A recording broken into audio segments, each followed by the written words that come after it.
सबको राधे राधे।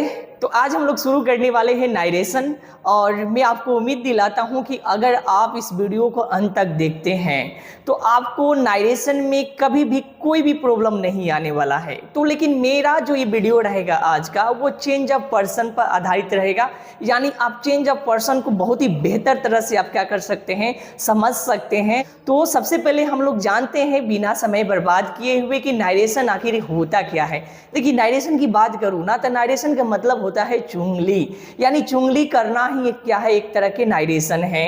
थोड़ा सा ये अजीब सी आपको वर्ड लग रहा होगा। लाइफ में हम लोग क्या करते हैं ना कि किसी की बातों को सुनते हैं और उस बातों को किसी ना किसी से कहते हैं, ठीक है ना। तो जब भी हम किसी के बातों को सुनकर और किसी से कहते हैं ना तो वही क्या कहलाता है, नारेशन कहलाता है।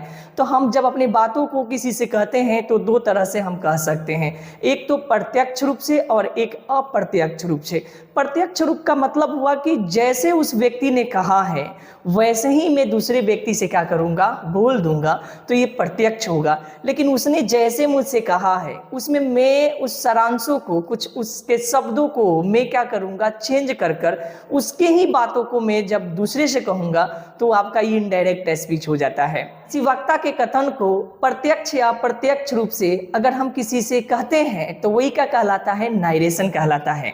तो चलिए देखेंगे नारेशन जो होता है ना वो दो तरह का होता है। सबसे पहले तो हम लोग देखें यहाँ पे इंसर्ट करके रखे हुए हम पेज कि नारेशन के मतलब हम आपको बताएं कि हिंदी में इसको बोलते हैं कथन यानी स्टेटमेंट। जो होता है वो दो तरह का होता है, ठीक है ना। एक होता है डायरेक्ट स्पीच और एक होता है इनडायरेक्ट स्पीच। क्यों? क्योंकि जब हम अपने बातों को किसी से कहते हैं तो हम दो तरह से कहते हैं, प्रत्यक्ष जिसे हम डायरेक्ट कहते हैं और अप्रत्यक्ष जिसे हम इनडायरेक्ट कहते हैं। अगर हु बहू उस बातों को हम कह देंगे तो वो डायरेक्ट हो जाएगा, अगर उस बातों में थोड़ा सा हेर फेर कर कर हम बोलेंगे तो वो इनडायरेक्ट हो जाएगा।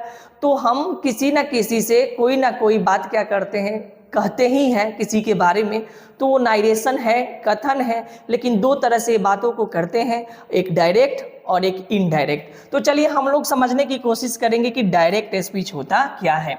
तो देखिए यहाँ पर दिया हुआ है when the person the expresses the statement the said by the speaker without any change it is called the direct speech.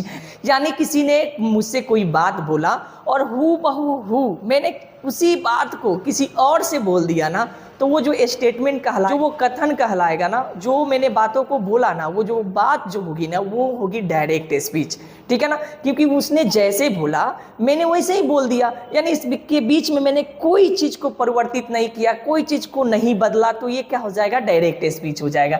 इसीलिए यहाँ पर आप देख सकते हैं कि यहाँ पर दिया हुआ है व्हेन ए पर्सन, यानी जब कोई व्यक्ति एक्सप्रेस, ठीक है ना, यानी व्यक्त करता है the statement the said by the speaker the without any change it is called direct speech.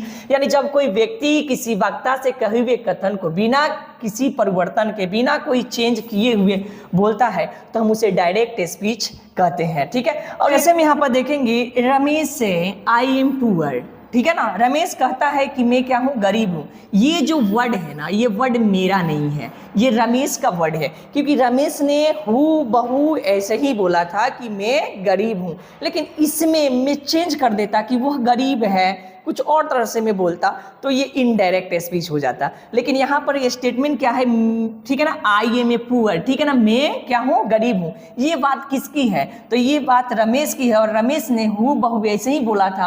और इसी बात को मैं क्या कर रहा हूँ, दोबारा रिपीट कर रहा हूँ कि रमेश से, यानी रमेश कहता है आई एम ए पुअर, मैं क्या हूँ, गरीब हूँ। तो आप जो ये वाला वाक्य देख रहे हैं ना, तो इसकी वजह से ये वाक्य हो जाएगा, ये डायरेक्ट स्पीच हो जाएगा। अच्छा, आप डायरेक्ट स्पीच को पहचानेंगे कैसे? सबसे पहली बात ये कि हम देखकर पहचानेंगे कैसे कि ये डायरेक्ट स्पीच है। तो बहुत ही सिंपल सी बात है। आप देखिएगा ये दोनों ना इनवर्टेड कोमा की ओर, यहाँ पर एक कोमा रहेगा और दोनों इनवर्टेड कोमास की ओर एक वाक्य होगा, ठीक है ना। इनवर्टेड कोमास के अंदर क्या होगा, एक वाक्य होगा, जिससे हम क्या कर सकते हैं, आसानी से पहचान सकते हैं कि ये डायरेक्ट स्पीच है। अच्छा, डायरेक्ट स्पीच को कैसे पहचानेंगे? तो डायरेक्ट स्पीच का पहचानना बहुत ही आसान है। और डायरेक्ट स्पीच के जो वाक्य होते हैं और जो उसमें स्टेटमेंट होता होता है, जो मेन स्टेटमेंट होता है यानी वक्ता के द्वारा कहे गए जो बात होता है वो हमेशा इन्वर्टेड कॉमास के अंदर होता है, ठीक है ना। देखिए यहाँ पर जो ये रमेश ने जो वर्ड यहाँ पर बोला है वो आई एम पुअर, वो देखिए इन्वर्टेड कॉमास के क्या है, अंदर है, ऐसे आप समझ सकते हैं, ठीक है ना। तो जब भी इन्वर्टेड कॉमास के अंदर कोई वाक्य मिले तो आप बेहिचक बोल सकते हैं कि ये जो वाक्य है वो क्या है, डायरेक्ट स्पीच है। एक और उदाहरण दिया है कि दीपक से, यानी दीपक कहता है आई एम रिच, यानी दीपक कहता है कि मैं क्या हूँ, तो अमीर हूँ। ये पूरे के पूरे स्टेटमेंट जो है इसमें कोई बदलाव नहीं किया गया है, यानी वक्ता ने जैसे बोला है वैसे ही इसको प्रेजेंट किया जा रहा है, कहा जा रहा है, इसलिए ये कौन सा है, डायरेक्ट स्पीच है। और दूसरी चीज़ कि अगर आप सर नहीं समझ पाते हैं ना तो बस आपको ये देखना है कि इन्वर्टेड कॉमा है कि नहीं। तो आप देख सकते हैं कि दोनों और क्या है, इन्वर्टेड कॉमा यहाँ पर यूज किया गया है, इसलिए ये क्या है, डायरेक्ट स्पीच है। अब जो डायरेक्ट स्पीच होता है ना सर, ये डायरेक्ट स्पीच के जो होता है ना कुछ मेन दो पार्ट होते हैं डायरेक्ट स्पीच के। कितने पार्ट होते हैं, तो दो पार्ट होते हैं। देखिए there are two parts of the direct speech, यानी डायरेक्ट स्पीच का दो पार्ट होते हैं। देखिए मैंने ए और बी में यहाँ पर, ठीक है ना, एक ए, ठीक है, यहाँ पर मैंने यहाँ पर ए और बी में क्या किया है, डिवाइड किया है। एक तो होता है रिपोर्टिंग वर्ब और दूसरा होता है रिपोर्टेड स्पीच। इसको समझना बिल्कुल बहुत ज़रूरी है, क्योंकि जब भी हम कोई रूल को पढ़ेंगे तो वहाँ पर रूल में रिपोर्टेड स्पीच, रिपोर्टिंग वर्ब, ये सारे वर्ड आएंगे। तो इस वर्ड को अगर हम बेहतर से जानेंगे ना तो उस रूल को भी हम समझ पाएंगे, ठीक है। तो चलिए देखते हैं, यहाँ पर पहला जो पार्ट है रिपोर्टिंग वर्ब है और ये क्या है, रिपोर्टेड स्पीच है। तो यहाँ पर देखिए रिपोर्टिंग वर्ब होता क्या है, ठीक है ना।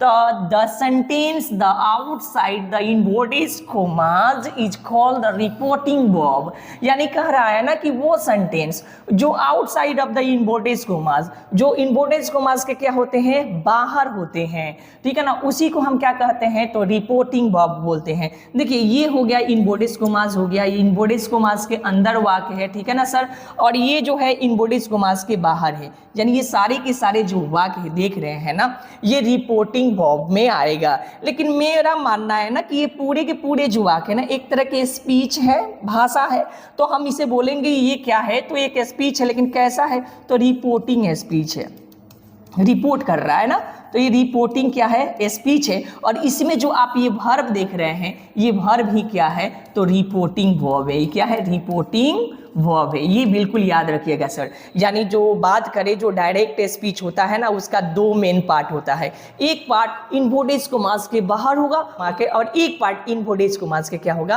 अंदर होगा। इस चीज को आप याद रखिएगा। तो जो इन्वर्टेड कॉमास के अंदर रहेगा उसे बोलेंगे रिपोर्टेड स्पीच, और जो इन्वर्टेड कॉमास के बाहर होगा उसे बोलेंगे रिपोर्टिंग स्पीच, ठीक है ना, बिल्कुल याद रहेगा सर। क्या बोलेंगे, जो इन्वर्टेड कॉमा के बाहर रहेगा उसको, ठीक है ना। फिर से इसको देख लेते हैं थोड़ा सा और ऊपर कर, ठीक है ना। तो देखिए यहाँ पर ये इन्वर्टेड कॉमा के क्या है, बाहर वाक्य है, और ये इन्वर्टेड कॉमा के क्या है, अंदर की वाक्य है, ठीक है ना। मैंने यहाँ पर नहीं किया है बट देख लीजिए। तो ये इन्वर्टेड कॉमा के बाहर की वाक्य, तो ये पूरे वाक्य को इन्वर्टेड कॉमास के बाहर के वाक्य, तो इसे बोलेंगे रिपोर्टिंग, ठीक है ना, स्पीच बोलेंगे सर। क्या बोलेंगे, रिपोर्टिंग स्पीच। लेकिन इसके अंदर जो वर्ब है इसे बोलेंगे, ठीक है ना, रिपोर्टिंग वर्ब। क्या बोलेंगे, रिपोर्टिंग, ठीक है ना, वर्ब बोलेंगे, याद रखिएगा। इन्वर्टेड कॉमास के बाहर वाक्य जो होता है उसे बोलते हैं रिपोर्टिंग स्पीच, और उसके अंदर जो वर्ब होता है उसे बोलते हैं रिपोर्टिंग वर्ब, ठीक है। अब यहाँ पर नेक्स्ट बात करते हैं इसके दूसरे पार्ट का। तो अभी हमने बात किया इस पर कि ये रिपोर्टेड स्पीच है, यानी इन्वर्टेड कॉमास के जो अंदर वाक्य होता है। अभी हमने देखा कि इन्वर्टेड कॉमास के जो अंदर वाक्य होता है उसे हम बोलते हैं रिपोर्टेड स्पीच। देखिए बिल्कुल याद रखिएगा, इन्वर्टेड कॉमास के अंदर रिपोर्टेड स्पीच, इन्वर्टेड कॉमास के बाहर की वाक्य रिपोर्टिंग स्पीच। इन्वर्टेड कॉमास के जो अंदर की वाक्य होगा वो उसे बोलेंगे रिपोर्टेड स्पीच, और इन्वर्टेड कॉमास के जो बाहर वाक्य होगा उसे बोलेंगे रिपोर्टिंग स्पीच, ठीक है ना। जो इन्वर्टेड कॉमास के अंदर वाक्य होगा उसे क्या बोलेंगे, रिपोर्टेड स्पीच, और जो इन्वर्टेड कॉमास के बाहर वाक्य होगा उसको क्या बोलेंगे, तो रिपोर्टिंग स्पीच। अब इसके अंदर की बातें हम करते हैं। तो अभी हमने देखा कि जो रिपोर्टिंग स्पीच है उसके अंदर जो वर्ब है उस वर्ब को क्या बोलेंगे, तो रिपोर्टिंग वर्ब बोलेंगे। और जो रिपोर्टेड स्पीच है और रिपोर्टिंग रिपोर्टेड स्पीच के अंदर जो वर्ब होगा उसे बोलेंगे verb of the reported speech बोलेंगे, ठीक है ना। देखिए यहाँ पर हेल्पिंग वर्ब है, अब हेल्पिंग वर्ब है और मेन वर्ब नहीं है, तो हेल्पिंग वर्ब को यहाँ बोलेंगे क्या, तो verb of the reported speech. अगर यही मेन वर्ब होता तो हेल्पिंग वर्ब को हम छोड़ देते और मेन वर्ब को बोलते कि verb of the reported speech है। जैसे कि आई एम, ठीक है ना, रीडिंग ए बुक, तो रीडिंग ए बुक जो रीडिंग होगा वो मेन वर्ब हो जाएगा, और एम जो होगा ना तो वो तो हमें पता है कि हेल्पिंग वर्ब होगा। तो इसको थोड़ा सा देख लीजिएगा, अगर मेन हेल्पिंग वर्ब है तो हम verb of the reported speech बोलेंगे, और हेल्पिंग वर्ब के साथ कोई मेन वर्ब आ जाता है तो हेल्पिंग वर्ब को छोड़ देंगे और मेन वर्ब को बोलेंगे कि verb of the reported speech है। तो ये बातें आप गांठ बांधकर अपने दिमाग में सर एकदम पूरी तरह से लॉक कर लीजिए। इंपोर्टेंस को मार्क्स के बाहर जो वाक्य है उसे बोलते हैं कि ये रिपोर्टिंग स्पीच है, लेकिन इसके अंदर जो वर्ब होता है उस वर्ब को बोलते हैं रिपोर्टिंग वर्ब। तो हम लोगों ने क्या सीखा, 4 बातें। एक, इंपोर्टेंस को मार्क्स के बाहर रिपोर्टिंग स्पीच, इसके अंदर जो वर्ब होगा उसे रिपोर्टिंग वर्ब बोलेंगे। एक वाक्य जो इंपोर्टेंस को मार्क्स के अंदर होगा उसे बोलेंगे रिपोर्टेड स्पीच, इसमें जो वर्ब होगी उस वर्ब को बोलेंगे verb of the reported speech. मेरा मानना है कि आप ये सब समझ गए होंगे और आगे हम बढ़ते हैं, ठीक है ना। एक और चीज जो हम लोग देख चुके हैं verb of the reported speech, और यहाँ पर सर समझने वाली बात होगी, यहाँ पर हम लोग समझेंगे, ठीक है ना, सेकेंड वाली चीज है, ठीक है। तो चलिए देखते हैं उसको भी।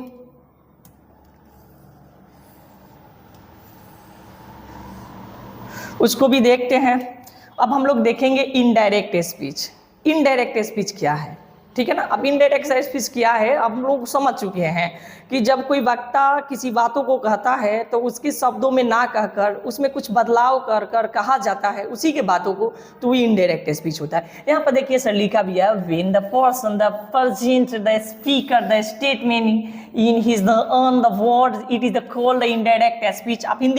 आप हिंदी में भी देख सकते हैं कि जब कोई व्यक्ति किसी वक्ता के कथन को अपने शब्दों में प्रस्तुत करता है, यानी कुछ उसमें चेंज करता है, बात वही रहेगी लेकिन कुछ बदलाव करेगा, तो उसी को हम क्या कहेंगे, इनडायरेक्ट स्पीच कहेंगे। और इस पर मैं ज़्यादा बात नहीं करना चाहता, ठीक है ना। आगे बढ़ते हैं क्योंकि बहुत बातें हो चुकी है इस पर, ठीक है। आगे देखते हैं, यहाँ पर लिखा हुआ है कि Ramesh says that he the work the hard, ठीक है ना। Ramesh says that he works hard, Ramesh कहता है कि वह क्या करता है, मेहनत करता है, यानी कड़ी मेहनत करता है। तो यहाँ पर जो वह है ना उसे हमने चेंज कर दिया, यानी उसको चेंज कर दिया। वो तो रमेश ऐसा नहीं बोला होगा, रमेश बोला होगा कि मैं कठिन परिश्रम करता हूँ, मैं हार्ड वर्क करता हूँ। वो मैं लगा कर बोला होगा कि मैं हार्ड वर्क करता हूँ।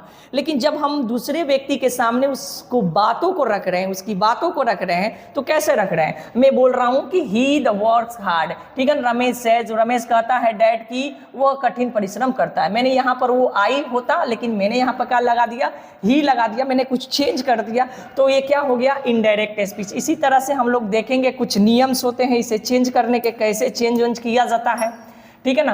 तो चेंजिंग, ठीक है ना, इनटू इनडायरेक्ट स्पीच। अब इनडायरेक्ट स्पीच को चेंज जब करेंगे ना तो कुछ रूल्स होते हैं। तो देखिए देयर आर, ठीक है ना, 2 रूल्स। कितने रूल्स, तो 2 rules to the convert direct speech into indirect speech, यानी डायरेक्ट स्पीच को इनडायरेक्ट स्पीच में बदलने के लिए 2 रूल्स होते हैं। एक होता है जनरल्स रूल और एक होता है स्पेशल रूल्स। और जनरल रूल्स क्या होते हैं, वो रूल जो सभी के लिए लागू होता है उसे हम जनरल रूल कहते हैं, और वह रूल जो सभी के लिए लागू नहीं होता बल्कि अलग अलग वाक्यों के लिए अलग अलग तरह से भिन्न भिन्न तरह से नियम लागू होते हैं उसे स्पेशल रूल कहते हैं, ठीक है। तो देखिए यहाँ पर तो हम देखेंगे जनरल्स रूल, ठीक है ना। The rules which apply to the every type of the sentence that called the generals rules, यानी वो रूल्स जो सभी प्रकार के वाक्यों के लिए क्या होता है, लागू होता है, लागू होता है, एक ही तरह के नियम लागू होता है, उसी को हम क्या कहते हैं, जनरल्स रूल कहते हैं। वो कोई भी वाक्य हो उसमें ये रूल तो आएगा, 100% आएगा, चाहे आप चेंज ऑफ टेंस करें या कोई भी चीज करें उसमें ये रूल्स आएगा, ठीक है ना। कौन सा, तो जनरल्स रूल्स। नेक्स्ट है आपका special rule, the rules the which are the difference for the different type of sentence, ठीक है, are the called the special rules, यानी विभिन्न प्रकार के वाक्यों के लिए विभिन्न तरह के क्या नियम जो लगता है उसी को हम क्या बोलते हैं, स्पेशल रूल्स बोलते हैं। लेकिन सर हमें तो अभी तो स्पेशल रूल्स नहीं देखना, अभी हमें जनरल रूल्स में चेंज ऑफ पर्सन हम लोग के आज स्टडी करना है। तो देखेंगे तो सबसे पहले जो जनरल रूल होते हैं ना, तो जनरल रूल को 3 वर्गों में क्या किया गया है, डिवाइड किया गया है, ठीक है ना। जनरल रूल को कितने वर्गों में डिवाइड किया गया है सर, 3। देखिए यहाँ पर the general rule the can be divided into 3 part, यानी जो जनरल रूल होता है ना उसे हम 3 भागों में क्या कर सकते हैं, बांट सकते हैं। पहले change of person, change of tense, और थर्ड जो होगा change of other part of speech. तो हम देखने वाले हैं यहाँ पर चेंज ऑफ पर्सन। तो चलिए सर देखते हैं चेंज ऑफ पर्सन क्या है, ठीक है। देखिए चेंज ऑफ पर्सन तो आपको बिल्कुल समझ में आनी चाहिए, क्योंकि ये चेंज ऑफ पर्सन जो है ना वो सभी तरह के वाक्यों के लिए लागू होता है। क्योंकि हम लोग अभी जो पढ़ रहे हैं वो क्या है, चेंज ऑफ क्या है, पर्सन है, यानी बोले तो ये एक जनरल रूल्स है, और जनरल रूल्स सभी तरह के वाक्यों में क्या होते हैं, लागू होता है। और मेरा मानना है कि आप इसे बेहतर से समझते हैं तो आपको नारेशन बहुत ही ईजी लगने लगेगा, ठीक है। तो देखते हैं डायरेक्ट स्पीच को, ठीक है ना, इनडायरेक्ट स्पीच में बदलने पर, ठीक है ना, इन्वर्टेड कॉमास के भीतर जितने भी पर्सन होते हैं, चाहे वो फर्स्ट पर्सन हो, सेकंड पर्सन हो, थर्ड पर्सन हो, वो इसी नियम के अनुसार क्या कर दिया जाएगा, बदल दिया जाएगा, ठीक है ना। तो अभी हमने देखा चेंज ऑफ पर्सन में कि डायरेक्ट स्पीच को इनडायरेक्ट स्पीच में बदलते वक्त इन्वर्टेड कॉमास के अंदर जो भी पर्सन होंगे, यानी फर्स्ट पर्सन, सेकेंड पर्सन या थर्ड पर्सन, उसको क्या करेंगे हम, ठीक है ना सर, उसको क्या करेंगे,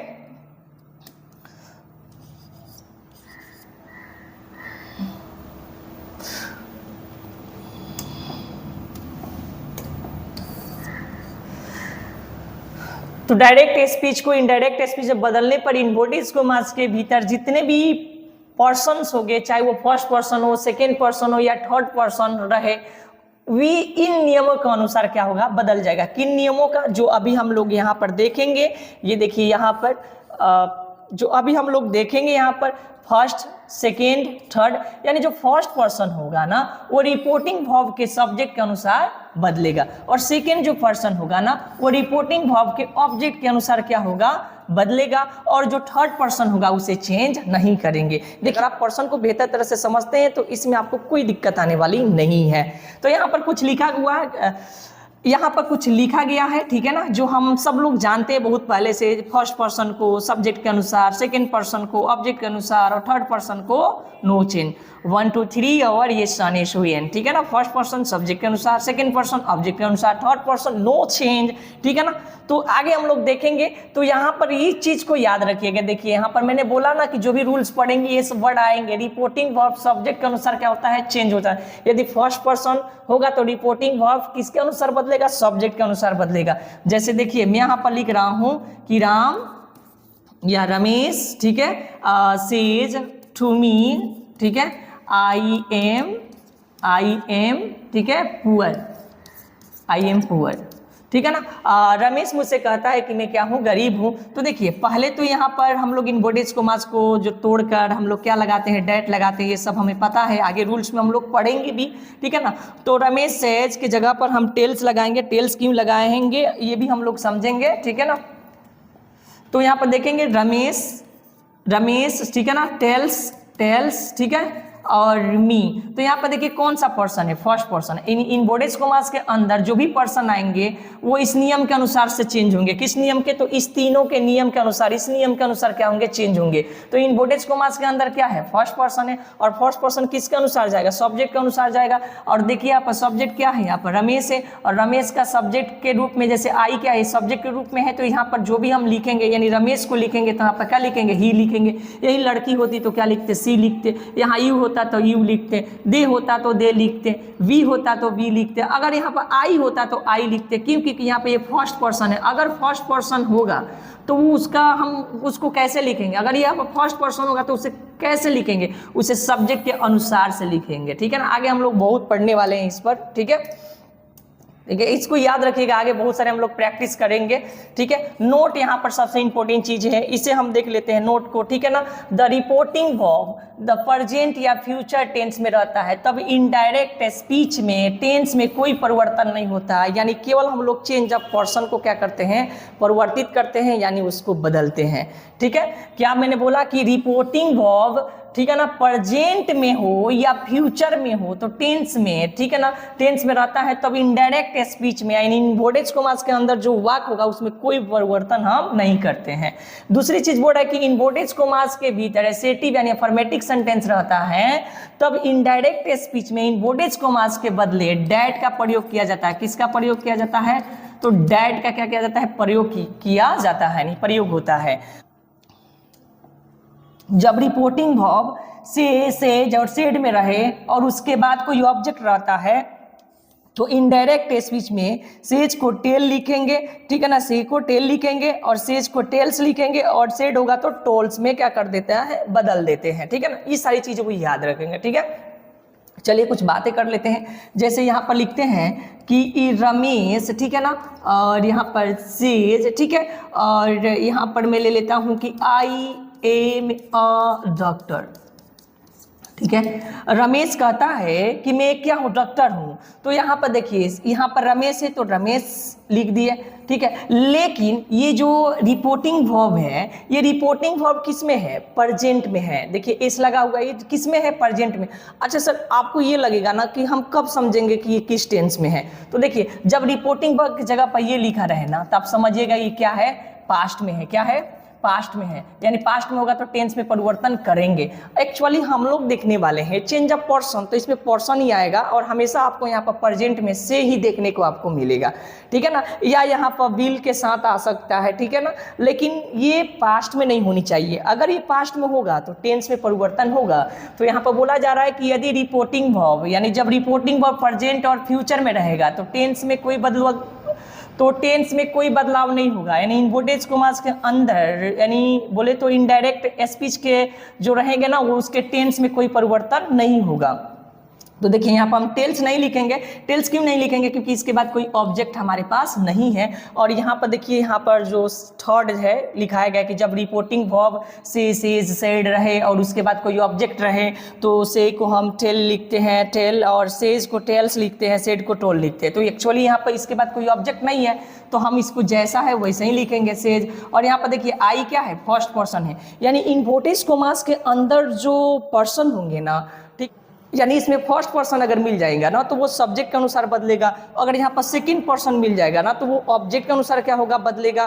तो यहाँ पर तो फर्स्ट पर्सन है, और जब फर्स्ट पर्सन है तो किसके अनुसार बदलेगा? रमेश के अकॉर्डिंग बदलेगा। यानी रमेश क्या है? इसमें सब्जेक्ट है, तो यहाँ पर हम रमेश की जगह पर क्या लिखेंगे? सर ही लिखेंगे। यही लड़की का नाम होता तो सी लिखते, अगर यहाँ पर यू होता तो क्या था? यू ही लिखते, दे होता तो दे लिखते, ठीक है ना, वी होता तो वी लिखते, अगर आई होता तो आई लिखते, लेकिन यहाँ पर रमेश का नाम है तो ही लिखेंगे। अगर ही होता तो क्या हो लिखते हैं? तो ही होता तो ही लिखते, सी होता तो सी ही लिखते, लड़की का नाम होता तो सी लिखते। क्यों? क्योंकि यहाँ पर ये फर्स्ट पर्सन है, जब फर्स्ट पर्सन होता है वो सब्जेक्ट के अनुसार बदलता है, हमने देखा, ठीक है ना। जैसे एस ओ एन हम लोग देखे 1 2 3, यानी जो फर्स्ट पर्सन होगा वो किसके अनुसार बदलेगा? तो सब्जेक्ट के अनुसार बदलेगा। तो देखिए फर्स्ट पर्सन है, सब्जेक्ट क्या है? रमेश है, और रमेश यहाँ पर ये प्रोनाउंस के रूप में, आई क्या है? प्रोनाउंस के रूप में है, तो रमेश को प्रोनाउंस के रूप में क्या? ही यूज करेंगे, और ही के में लगता है ई जे पता है, और यहाँ पर लिख देंगे डॉक्टर, ये सेंटेंस क्या होगा? बन जाएगा, ठीक है ना। इसी तरह से अगर हम लोग देखा था सेकेंड, ठीक है ना, सेकेंड पर्सन के एक उदाहरण हम ले लेते हैं। उसके लिए तो हमें ऑब्जेक्ट लेना पड़ेगा, ठीक है। चलिए एक उसका भी देख लेते हैं, ठीक है। तो सेकंड पर्सन किसके अकॉर्डिंग बदलता है? ऑब्जेक्ट के अनुसार बदलता है। सेकंड पर्सन किसके अकॉर्डिंग बदलता है? ऑब्जेक्ट के अनुसार। जैसे रमेश, और यहाँ पर सेज, और मैं यहाँ पर कोई ऑब्जेक्ट मी ले लेता हूँ, ठीक है ना, और यहाँ पर लिख लेता हूँ आई एम योर, ठीक है ना, ब्रोदर ले लेता हूँ, ठीक है।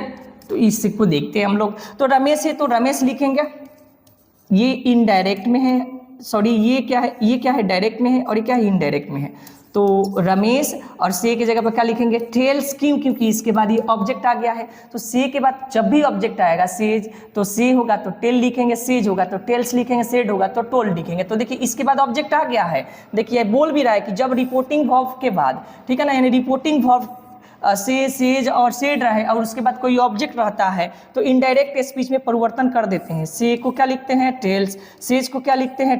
टेल्स। या से को क्या लिखते हैं? टेल। और सेज को क्या लिखेंगे? टेल्स। और सेड को क्या लिखेंगे? टोल। ये इसमें बदल देंगे तो ये टेल्स हो जाएगा। और यहाँ पर टू नहीं लिखते, टू जो होता है वो लुप्त हो जाता है, यहाँ पर मी लिखेंगे और इन्वर्टेड कोमा को तोड़कर क्या लिखेंगे? डैट लिखेंगे सर। और यहाँ पर देखिए ना कौन सा पर्सन है, ये क्या है? फर्स्ट पर्सन है। फर्स्ट पर्सन किसके अनुसार जाएगा?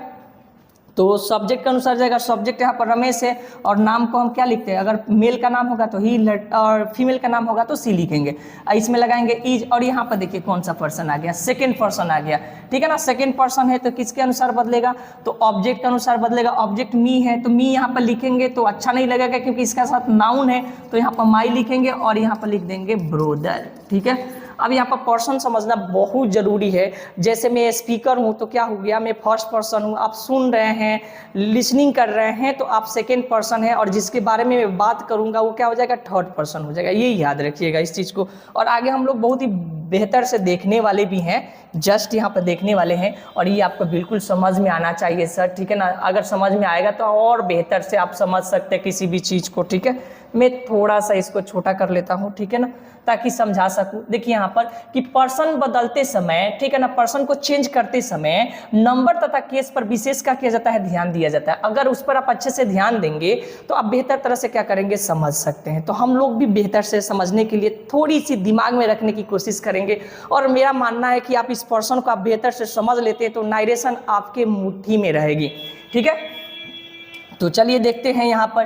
तो यहाँ पर नॉमिनेटिव केस है। यहाँ पर देखिए एक नॉमिनेटिव केस यानी सब्जेक्टिव। तो देखिए ये सारे के सारे जो है ना, ये क्या है? तो नॉमिनेटिव केस है। I, we, you, he, she, it, they, या फीमेल्स के नाम हो सकता है, मेल के नाम हो सकता है। तो देखिए ये सारे के सारे सब्जेक्ट के रूप में मिलेगा। अगर ये सब्जेक्ट के रूप में मिलेगा तो इसको ऑब्जेक्ट के रूप में क्या लिख सकते हैं? ऑब्जेक्टिव केस क्या हो जाएगा? तो मी हो जाएगा। अब वी का क्या हो जाएगा? अस हो जाएगा। इसी तरह से यू का क्या हो जाएगा? यूवे रखेंगे। ही के क्या होगा? हिम होगा। और सी के क्या होगा? हर होगा। और ईट के क्या होगा? ईटी होगा। और दे के क्या होगा? देम हो जाएगा। और कोई मेल का नाम है, कोई मेल का नाम है, ठीक है ना, तो हम उसको हिम लिखेंगे। और कोई फीमेल का नाम होगा तो क्या लिखेंगे? हर लिखेंगे। यानी जब भी इस चीज को अगर आपको ऑब्जेक्ट में लिखना होगा तो हम ऐसे ही लिखेंगे। और ये सारे के सारे अगर ऑब्जेक्ट के रूप में है और मुझे इसको सब्जेक्ट में लिखना है तो हम क्या लिखेंगे? ऐसे लिखेंगे, ठीक है। इस चीज को बिल्कुल आप याद रखिएगा कि आई का जो होगा ना ऑब्जेक्ट क्या होगा? मी, वी का ऑब्जेक्ट अस, यू का यू, ही का हिम, सी का हर, ईट का ईट, और दे का देम, और मेल का नाम होगा तो हिम होगा, और वही फीमेल का नाम होगा तो क्या होगा? हर होगा। ये बिल्कुल आपको याद आना चाहिए, ठीक है ना, ये बिल्कुल आपको याद होना चाहिए, ठीक है। अब यहाँ पर देखिए थोड़ा पोसेसिव केस को समझ लेते हैं। ये जितने के जितने हैं ना ये सारे वर्ड, इसके बाद कोई ना कोई नाउन आएगा तो आएगा, कोई ना कोई क्या, कोई ना कोई, ठीक है ना, कोई ना कोई। इसके बाद क्या होगा? इसके बाद नाउन आएगा तो आएगा। क्या आएगा? नाउन आएगा तो आएगा। बिना नाउन्स के हो नहीं सकते। यानी एक हर एक ऐसी चीज है कि इसके बाद को अगर नाउन नहीं रहेगा तो हम बोलेंगे ये ऑब्जेक्टिव केस है, ठीक है ना। अगर इसके बाद कोई नाउन नहीं है तो हम बोलेंगे ऑब्जेक्टिव केस है। इट के बाद भी कोई नाउन नहीं रहेगा तो हम बोलेंगे ऑब्जेक्टिव केस है, ठीक है। लेकिन ठीक है अगर नाउन रहेगा तो यही हर क्या हो जाएगा? तो पोसेसिव केस हो जाएगा। यही इट क्या हो जाएगा? पोसेसिव केस हो जाएगा। यानी इसके बाद कोई ना कोई नाउन रहना चाहिए। हर एक ऐसी चीज है जिसके पास बाद नाउन रह भी सकता है, हर एक ऐसा वर्ड है जिसके बाद नाउन रह भी सकता है और नहीं भी रह सकता है। इस सब के उसको छोड़ दिया जाता है, बाकी सब के बाद बिना नाउन के इसको हम लिख ही नहीं सकते, ठीक है ना। तो बिल्कुल याद रखिए कि हर जो है वो ऑब्जेक्टिव केस के रूप में भी हो सकता है और पोसेसिव केस के रूप में हो सकता है। यानी हर के बाद नाउन होगा तो पोसेसिव केस होगा, हर के बाद नाउन नहीं होगा तो ऑब्जेक्टिव केस होगा, ठीक है। ये बिल्कुल आप सर याद रखिए, बिल्कुल इसे भूलना नहीं है। अगर यही कोई मेल का नाम होगा और उसे हमको पोसेसिव केस में लिखना होगा तो हिज लिखेंगे। कब? जब उसके बाद कोई नाउन रहेगा तब। वही कोई फीमेल का नाम होगा और इसके बाद कोई नाउन मिले फीमेल के तो सी होता है, सी का ऑब्जेक्ट हर होता है और हर के बाद कोई नाउन मिलेगा तो हम हर लिखेंगे, ठीक है ना। किसके बदले? कोई फीमेल के नाम के बदले। तो हम लोग ये देखेंगे नीचे आकर। सर देखिए यहाँ पर प्रैक्टिस के लिए कुछ क्वेश्चन यहाँ पर दिया गया है, ठीक है। और प्रैक्टिस से पहले यहाँ पर कुछ चीज़ें हैं जो पहचान है, और ये पहचान मेरा मानना है कि अगर आप पर्सन को पहचान लेते हैं देखकर कि ये फर्स्ट पर्सन है, सेकेंड पर्सन है, ये थर्ड पर्सन है, तो आपको नारेशन और भी अच्छा से समझ में आएगा। तो यहाँ पर देखिए ना, ये यहाँ पे स्पीकर है, स्पीकर यानी बोलने वाला, आई है, और ये आई का समझ है कि ये बाल बच्चा है, ठीक है ना। तो आई क्या है, फर्स्ट पर्सन है, तो इसके बाल बच्चा भी क्या होंगे, फर्स्ट पर्सन होंगे। आप ऐसे समझ लीजिएगा, आई क्या है, इस सबका फादर है, ये सबका ये सन से बेटे हैं, ठीक है ना, ठीक है ना। इस आई का यानी फर्स्ट पर्सन का ये क्या है, तो बोल सकते हैं ये सारे के सारे बाल बच्चा है, ठीक है। फर्स्ट पर्सन के क्या है, बाल बच्चा है। तो आई के अंदर अगर माई भी हो तब ये फर्स्ट पर्सन है, मी होगा तभी फर्स्ट पर्सन है, ये माइन होगा तभी फर्स्ट पर्सन है, और माई सेल्फ होगा तभी फर्स्ट पर्सन है। आई है तो वो तो है ही फर्स्ट पर्सन।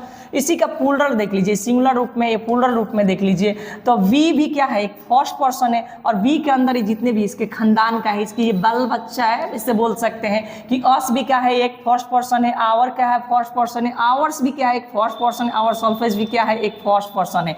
तो ये जहां भी आपको ये दिखाई दे देना, तो ये सारे के सारे क्या होंगे, फर्स्ट पर्सन होंगे। और फर्स्ट पर्सन किसके अनुसार बदलता है, तो सब्जेक्ट के अनुसार क्या होता है, चेंज हो जाता है, ठीक है ना। The first person change according to the subject, ठीक है ना। तो फर्स्ट पर्सन जो होगा, फर्स्ट पर्सन वो सब्जेक्ट के अकॉर्डिंग क्या हो जाएगा सर, चेंज हो जाएगा, बिल्कुल ये याद रखिएगा। सेकेंड पर्सन, तो सेकेंड पर्सन में क्या है, यू है, और यू का ये सब बाल बच्चा, इसकी खानदान है, ऐसे बोल सकते हैं। अगर यू होगा तब भी ये सेकेंड पर्सन होगा, योर होगा तब भी ये सेकेंड पर्सन होगा, योर्स होगा तब भी ये सेकेंड पर्सन होगा सर, और योर सेल्फ होगा तब भी ये फर्स्ट सेकेंड पर्सन होगा, और योर सेल्फेज होगा तब भी ये सेकेंड पर्सन होगा।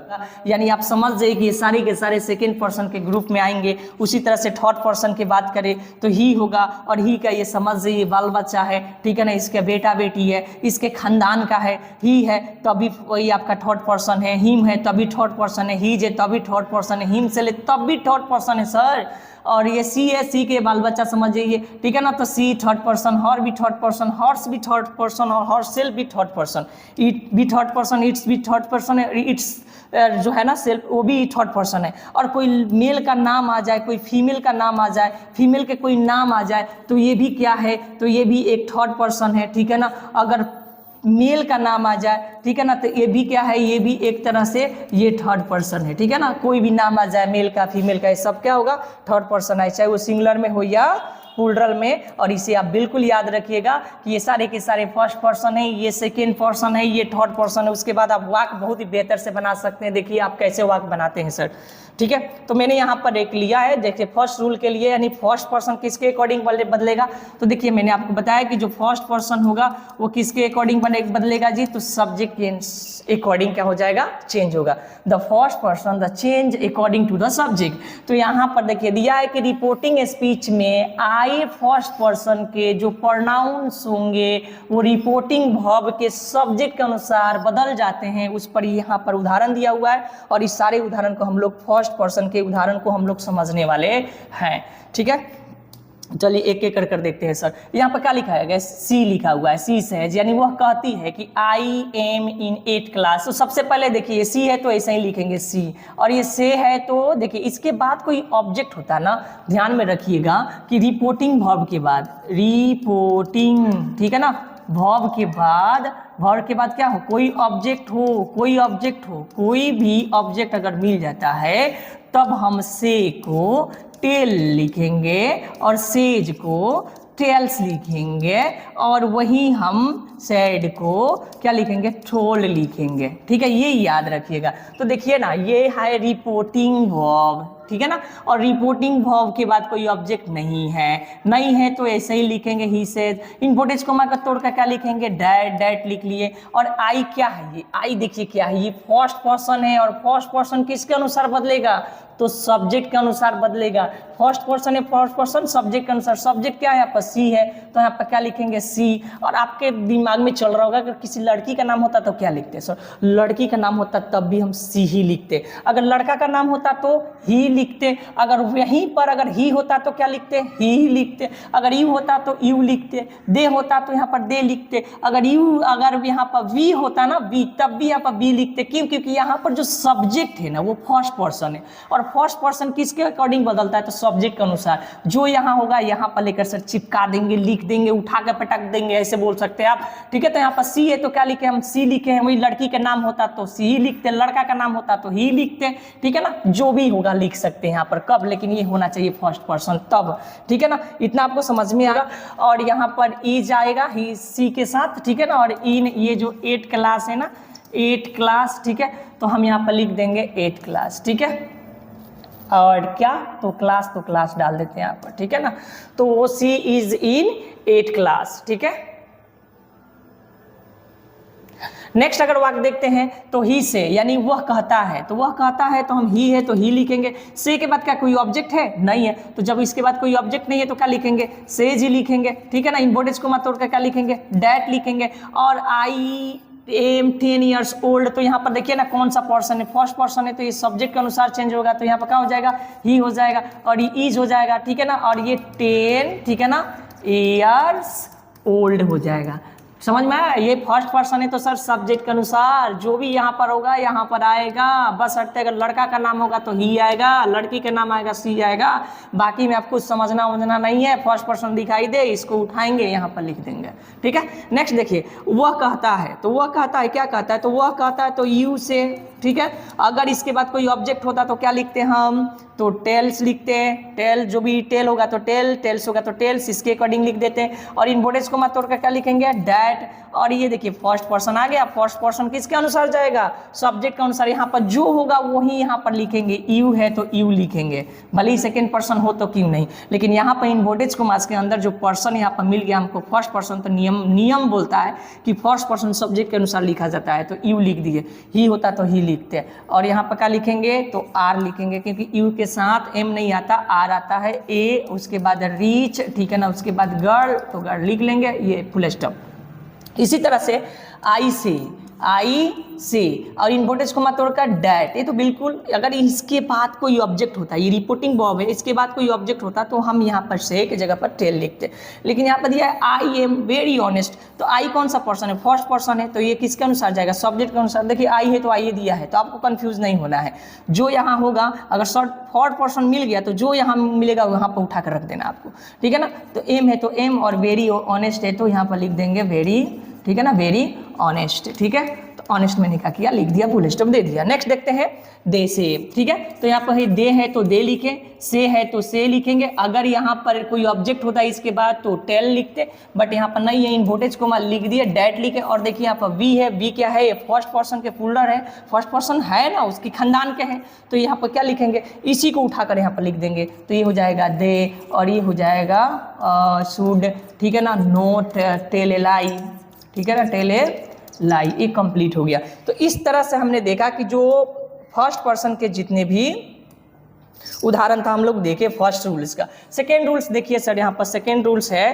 ठीक है ना, रिपोर्टिंग स्पीच। ठीक है, रिपोर्टिंग स्पीच में आए सेकेंड पर्सन प्रोनाउन को रिपोर्टिंग वर्ब ऑब्जेक्ट के अनुसार क्या किया जाता है, चेंज किया जाता है। तो यहाँ पर ऑब्जेक्ट भी है, तो मैंने आपको बोल ही दिया था, अगर रिपोर्टिंग वर्ब के बाद रिपोर्टिंग, ठीक है ना, वर्ब के बाद कोई क्या आ जाए, ऑब्जेक्ट आ जाए, तो से को हम टेल लिखते हैं। ठीक है ना, और सेज को हम टेल्स लिखते हैं। ठीक है, और ये तो आपको चेंज ऑफ टेंस में मिलेगा, सेड होगा तो हम क्या लिखेंगे, टोल्ड मिलेगा। अभी ये नहीं मिलने वाला, ये दोनों मिलने वाला है, क्योंकि हम लोग चेंज ऑफ पर्सन पढ़ रहे हैं, चेंज ऑफ टेंस नहीं पढ़ रहे हैं, इसलिए यही दोनों आएगा। ठीक है ना, क्योंकि प्रेजेंट में है।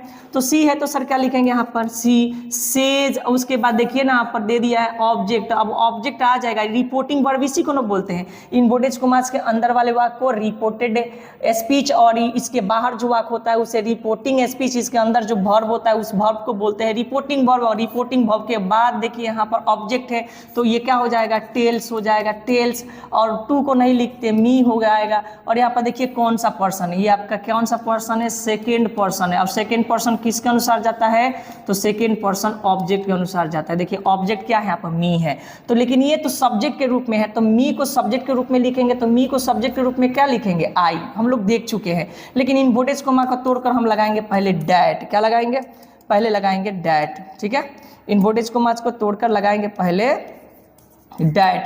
और ये देखिए मी है तो इसको लिखेंगे आई, क्योंकि ये ना सब्जेक्ट के रूप में है और ये ऑब्जेक्ट के रूप में है, और इसको मुझे सब्जेक्ट के रूप में लिखना है तो आई लिखेंगे।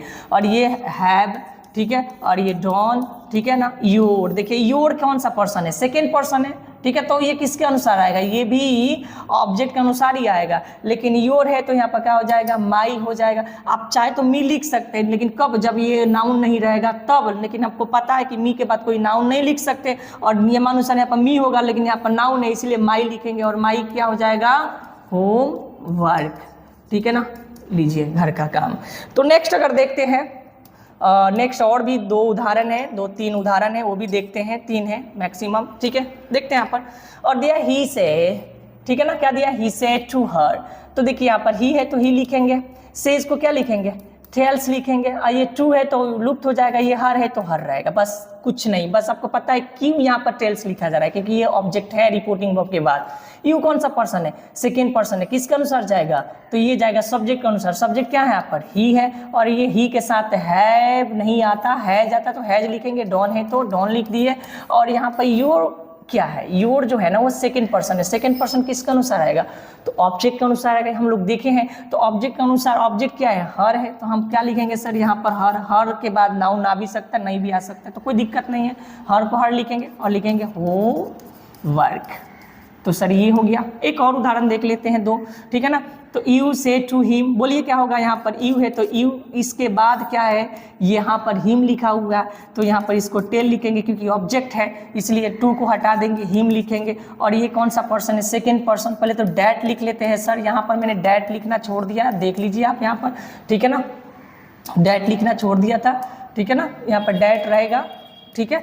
और यहाँ पर इन्वर्टेड कॉमा के बदले डैट लिखेंगे। और यू है तो क्या है, यू है यानी कौन सा पर्सन है, सेकेंड पर्सन है। जब सेकेंड पर्सन है तो किसके अनुसार बदलेगा ये, तो सेकेंड पर्सन ऑब्जेक्ट के अनुसार बदलता है। तो ऑब्जेक्ट यहाँ पर हिम है और इसको सब्जेक्ट में लिखना है तो ही लिखेंगे।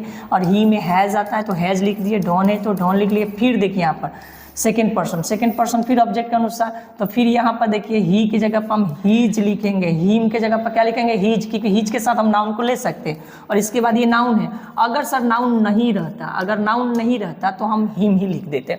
आगे देखिए यहाँ पर एक और उदाहरण कि आई, यहाँ पर से टू है, देम, तो ये क्या हो जाएगा टेल, क्योंकि ऑब्जेक्ट है, देम है तो देम लिखेंगे, इन्वर्टेड कॉमा तोड़कर डैट लिखेंगे। यू क्या है, सेकेंड पर्सन ऑब्जेक्ट के अनुसार, और ये किसका है, दे का है तो दे लिखेंगे। और इसके साथ हैव आता है तो है भी लिखेंगे, डॉन है तो डॉन ही लिखेंगे। और योर कौन सा पर्सन है, सेकेंड पर्सन है, तो इसको लिखेंगे ऑब्जेक्ट के अनुसार ही। तो ऑब्जेक्ट आपका देम है तो ये क्या हो जाएगा, डियर, और यहाँ पर हो जाएगा हो वर्क।